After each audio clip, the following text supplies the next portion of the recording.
London in the early morning can be the most fascinating city in the world.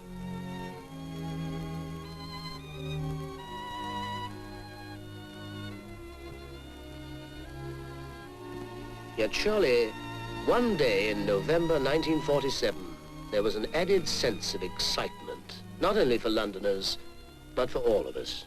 Official program! Official program! I remember the morning as if it was yesterday. Maggie and me had found a good spot at midnight the night before so that we had a place. Of course, the poor thing would choose that time to have one of her faints on this of all days. As I always say, nothing beats a good wedding.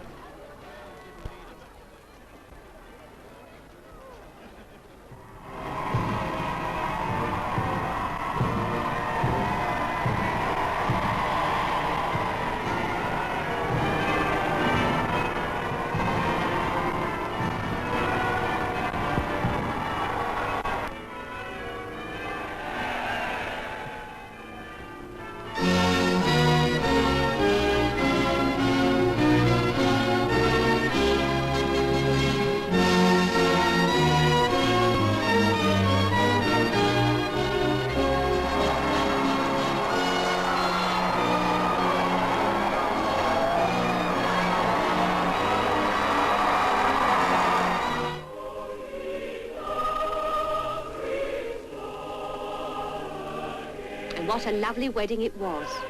Just like one of your own family getting married, that's what it was. All her life we'd known her, and we felt she'd grown up with us.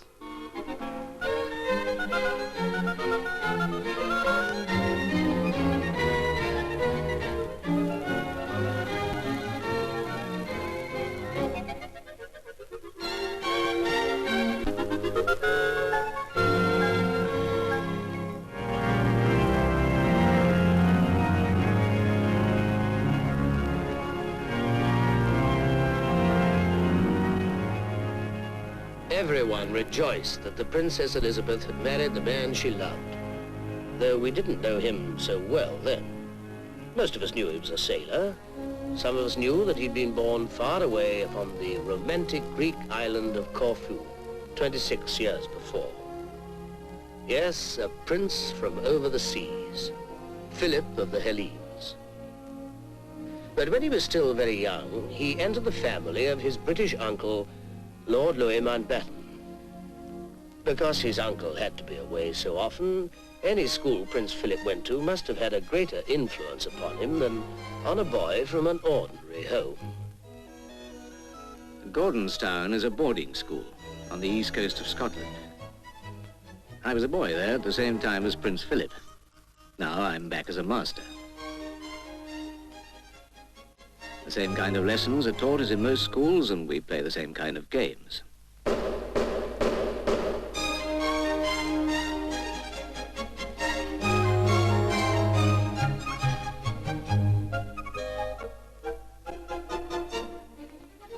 Like at all other British public schools, there's a great emphasis upon the team spirit. I remember Prince Philip was captain of our cricket 11. But perhaps where we're a little different from other schools is that there are some additional opportunities for a boy to discover his true bent.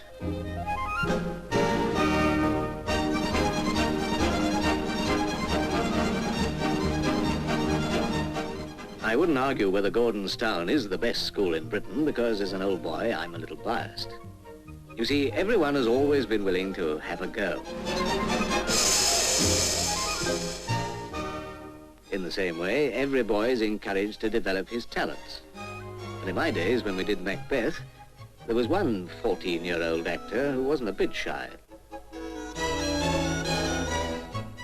But on the more practical side, we've always believed that every boy should work with his hands.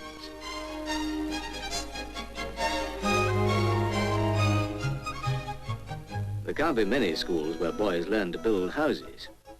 And what does any boy like better than messing around with bricks and mortar? Fire! By being a farmer, of course.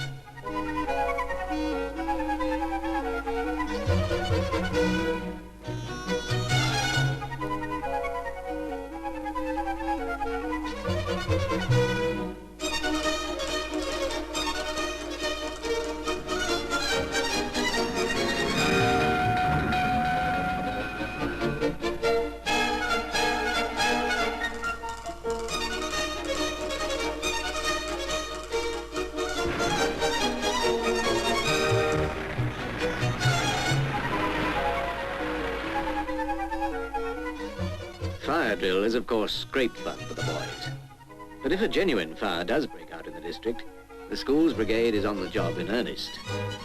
Just as the school's Coast Guard service keeps a lookout for any ship in distress. Prince Phillip often stood his turn on watch. Aye, for a boy, learning about the sea is better than swatting at Latin. There's one thing the lads never get tired of. Going down to the ships.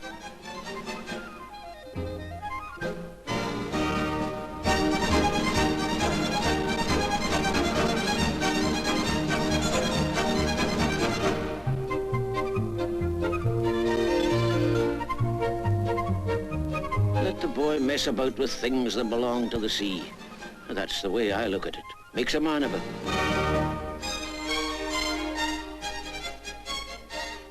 As far as the sea's concerned, the boys from the fishing village and the boys from the school, they all mix in together.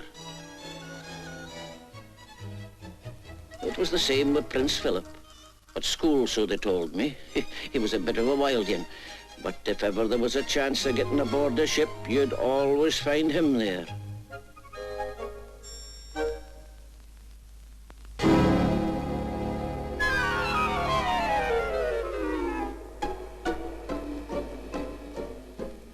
Some of our training in the boys' Coast Guard service was guaranteed to test the nerve of the most daring.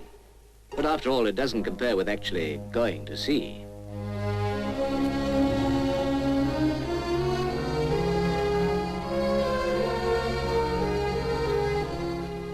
We don't only sail in small ships.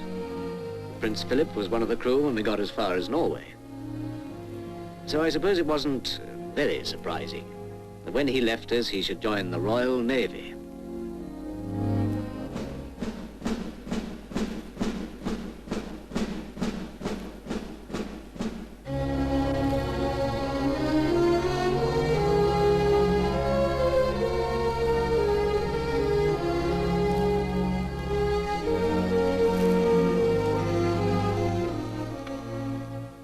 The whole point of the Royal Naval College is to train a boy for duty in the senior service.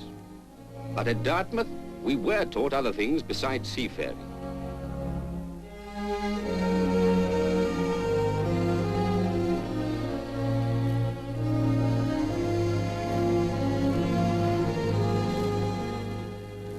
If you're going to command men yourself, you've got to know what it feels like to be commanded. And above all, we learned to understand service discipline.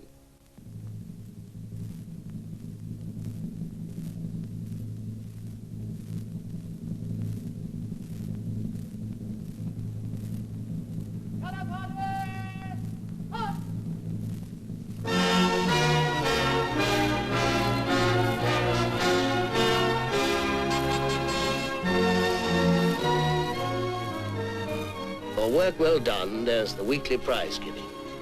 And for the outstanding cadet of the term, the award of the King's Dirk. In 1939, it was won by Prince Phillip. Don't think there's any nonsense about that. In the Navy, you get what you deserve. Nothing more, usually a darn sight less. I remember it was that same summer we had an important visitor.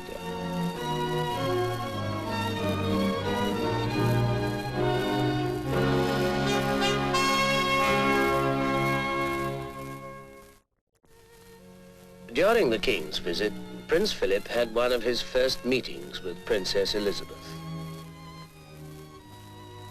Soon for the King and his peoples, the carefree days of peace were to end.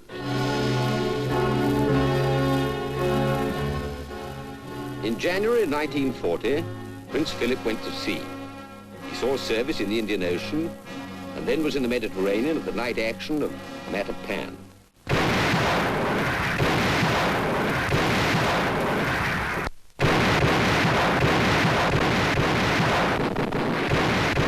After the battle, he joined HMS Wallace, a destroyer, was appointed first lieutenant and spent many months on convoy duty in the North Sea.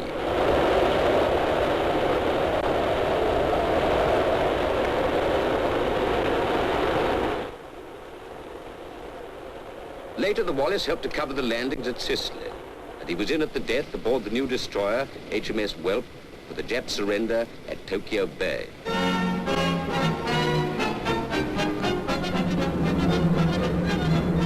During the war, on leave, as an inconspicuous naval lieutenant, he got to know many Australians. Whilst earlier, he'd spent occasional free days at Windsor Castle, where it said there was a photograph of him.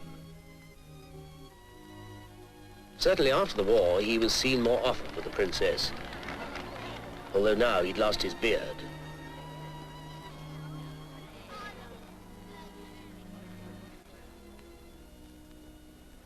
Like his uncle, the Navy was his life. And after 5 years at sea, he was transferred to a shore station for training petty officers at Corsham in Wiltshire.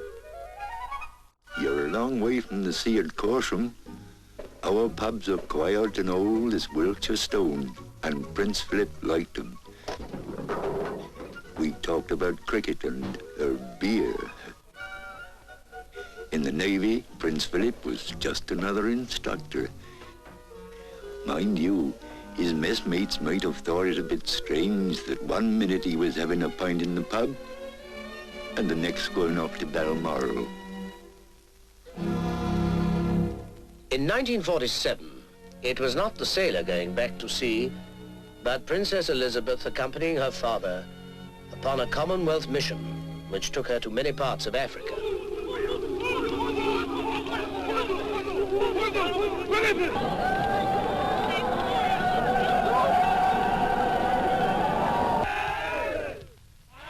It is with the greatest pleasure that the King and Queen announced the betrothal of their dearly beloved daughter, the Princess Elizabeth, to Lieutenant Philip Mountbatten, R.N.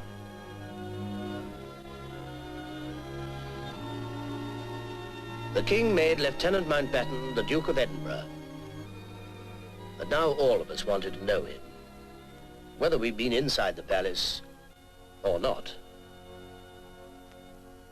I am so happy that on this, my third visit, my future husband is by my side.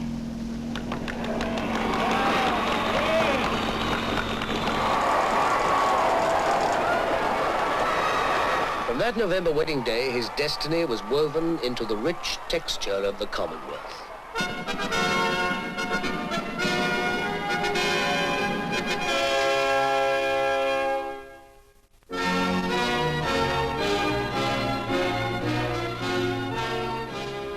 At Windsor, there was the traditional ceremony of the most noble order of the Garter. At Buckingham Palace, the reception of statesmen from all over the Commonwealth. And at Glasgow, a visit to an old folks' hostel. But soon, by himself, he was carrying out official duties which took him to all parts of Scotland, England, Northern Ireland, and Wales. Amor Reichswehr, da gan slís der Verbin Untitled. Amor Morval, da gan slís der Verbin Untitled.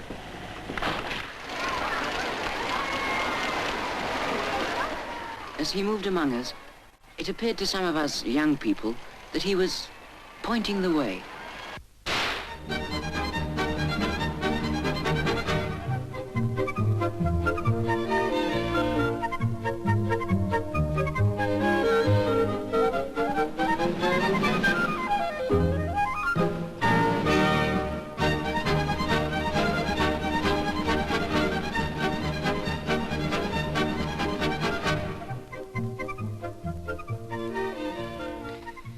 It wasn't only that he was keen on sport. We knew he could play most games, but he seemed to have something to say to us. Now, the choice before us is quite simple as well. It is either the destruction of the world or a peaceful world society. And it is up to us to make the choice. I would just like to say that we all know that utopia is unobtainable. But if we know the world that we want, then at least we can work for it. Well, the Duke certainly works for our playing fields. It doesn't make much difference to him whether he visits a working class area or a West End club. I understand that this contribution is to be spent on a children's playground in the East End of London. All I hope is that the children who play there will have a thought for their sugar daddies here in the Albany Club. Everyone's very grateful to the generous people who give, but it must all begin with the business of collecting. As you heard, tonight's cheque brings the total collected in the last 3 years to £30,000, which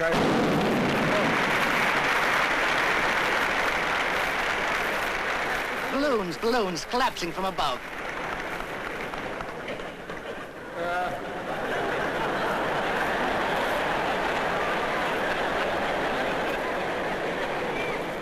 I think that must have been almost as surprised as you are at the sound. There are various ways of collecting money for the national playing fields, and when the Duke thought playing cricket with first-class cricketers like Dennis Compton would help, then he was ready to face the bowling.